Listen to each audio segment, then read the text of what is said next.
I've been talking about Aaron Donald, how I think he's underrated, and I love having that defensive tackle, nose tackle. He disrupts everything up the middle, and Aaron Donald certainly did that. We ran down some other names in NFL history. I know edge rushers get a lot of attention, certainly cornerbacks, but that guy up the middle, that just changes everything. And lo and behold, Fritzy reaches out to Trevor Sikkema, the Pro Football Focus lead draft analyst, host of NFL Stock Exchange podcast. Help me understand the metrics for Pro Football Focus on the most valuable. If I put Aaron Donald and I said T.J. Watt, like how do you equate the value of Aaron Donald to T.J. Watt or another edge rusher, Myles Garrett? Yeah, so we have a model over at PFF.com, and it's called wins above average, wins above replacement, whatever you want to call it. And actually, it's available for our team clients to be able to use. It's not a PFF Plus product that we have there. And honestly, it's because a lot of stuff goes into it. And the question that you asked is, it's a tough one, right? I mean, I think in baseball, a lot of people will reference wins above average, wins above replacement, that kind of stuff. And it's a little bit easier because a lot of the stats are a little bit more common. We're viewing things on a little bit more of an equal playing field, especially when it comes to offense. But in the NFL, it's different, and it really is a total team game, and it is tough to individualize those certain performances. But with the model that we have, we get to take things into account like PFF grades, which of course grade every single player on every single play, which kind of tell us how well a player is executing their job. And then we're able to give a little bit of value to that with the rise in popularity and perfection of the EPA per play, EPA per rush, those kinds of metrics. So now all of a sudden you have stats or grades, data points, I should say, that allow you to grade performance. And then we also have a data point that gives you a little bit of an idea for value. And so going back to your question of like, hey, Aaron Donald versus TJ Watt versus Myles Garrett, it all kind of comes down to how a individual player is making an individual play, and necessarily not only how much are they leaned upon just themselves on an island, if you will, but also does doing their job either at a net zero level or a positive or a negative level, how much that actually impacts the football game. And so we have our own wins above average metric, which a lot of those things sort of get into it, and we can get into that a little bit deeper for as much as I can. I didn't invent the metric myself. I just kind of know it pretty well from everything that we do. But it is that way where we take a total team game and try to give these guys individual value. And just to what you were talking about Aaron Donald before, it felt like he was breaking our wins above average model sometimes with how much he was able to impact the game at his high of a level. But we have to take that into account when we do stuff like that. Least valuable defensive position is what?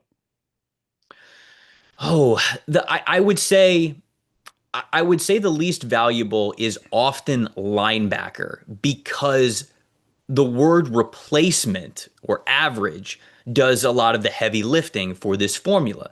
When you get linebackers, of course, like Fred Warner is at the very top of the list, and it's because of what he can do in coverage, as a run defender, as a pass rusher. He does all of those things. But there are so many linebackers that don't have that capability to give you those plus grades, and maybe more important, just those even grades of not screwing up his job the way that Fred Warner does that with a high floor and a high ceiling. So a guy like that will have a wins above average that is a little bit closer to, normal interior defenders, some edge rushers, guys like that. But there's a lot of linebackers that it gets a lot lower to that 0.0 wins above average number the further you go down from Fred Warner, and it doesn't take you long to get to that point. So I think that the most valuable linebackers in the league still hold that word, a ton of value themselves. But there's just a lot of guys that, much like the running back position, the more replaceable you are, the more close to average you are,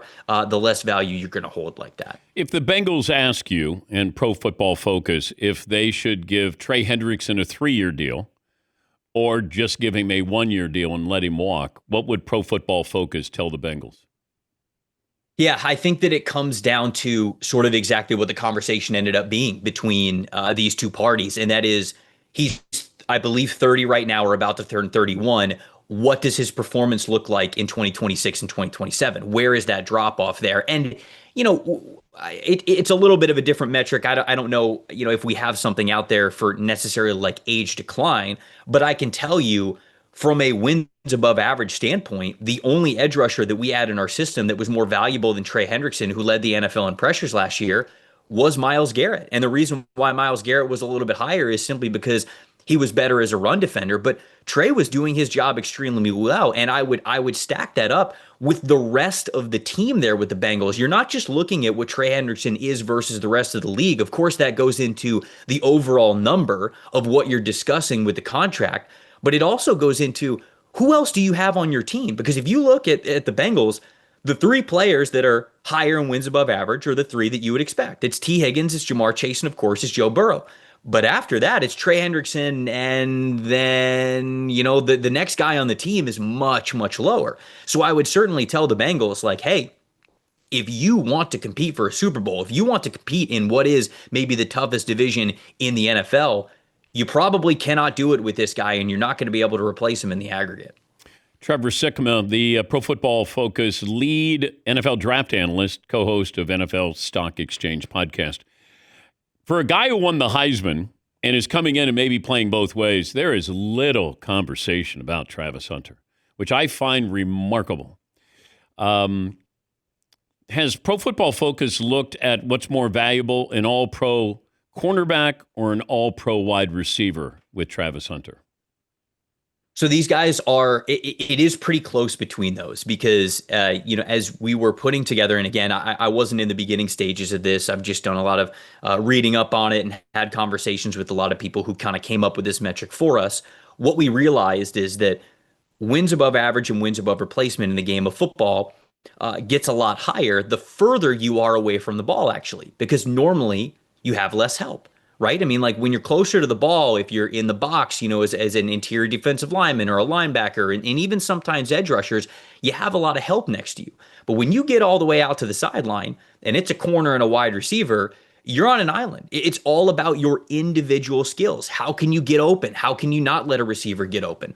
And what we have figured out is that some years it can flip, right? Some years the highest wins above average wide receiver like a Jamar Chase or a Justin Jefferson can be a little bit higher. But last year, for example, it was Patrick Surtain. He was the highest graded defender that we had from a wins above average standpoint. He ends up winning Defensive Player of the Year, and it's just because of exactly what he's able to do. You can stick him on an island against the other team's best playmaker in the passing game, and he can totally take him away. That is unbelievably valuable from an individual standpoint in a team game. So it is sort of close, but to answer your question, I think that for the most part, if you are a true top tier, top 5 corner, that is going to be more valuable than even the top wide receivers because, again, we get back to scarcity. There's a lot of wide receivers who can do it at a very high level. There's not a ton of corners that you can go out there and tell them to play cat coverage, say, hey, you go cover that cat, make sure he doesn't catch the football. The top ones do, and our numbers reflect that type of scarcity and that value. So that's why I was a big proponent of Travis Hunter being a corner in the NFL and understanding that if you wanted to get benefit of the both sides of the ball with him, you'd probably have to, play him a little bit differently. But I always said you can play him full-time at corner, get maximum value there, and then moonlight him a little bit as a wide receiver and sort of get that value there. You can't do the opposite. You can't have a guy play full-time at wide receiver and then say, hey, go play a couple of plays at corner, or at least it's really damn difficult to do that. So that's why I was a big proponent of him playing cornerback because our wins above average model sort of spoke to that value there. Does Pro Football Focus have Hall of Fame grades?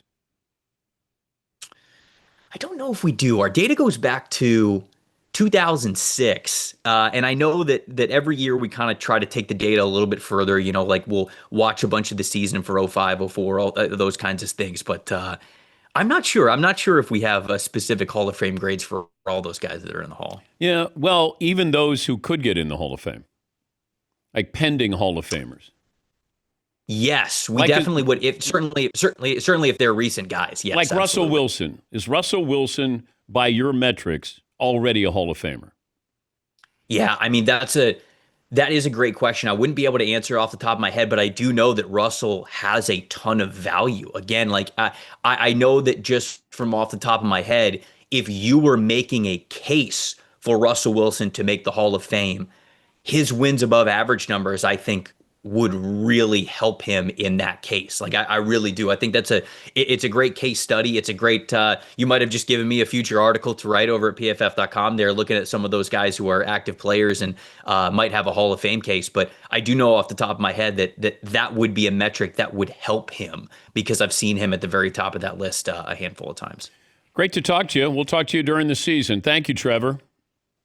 Appreciate it, DP. Anytime. Trevor Sikkema, Pro Football Focus, the lead NFL draft analyst.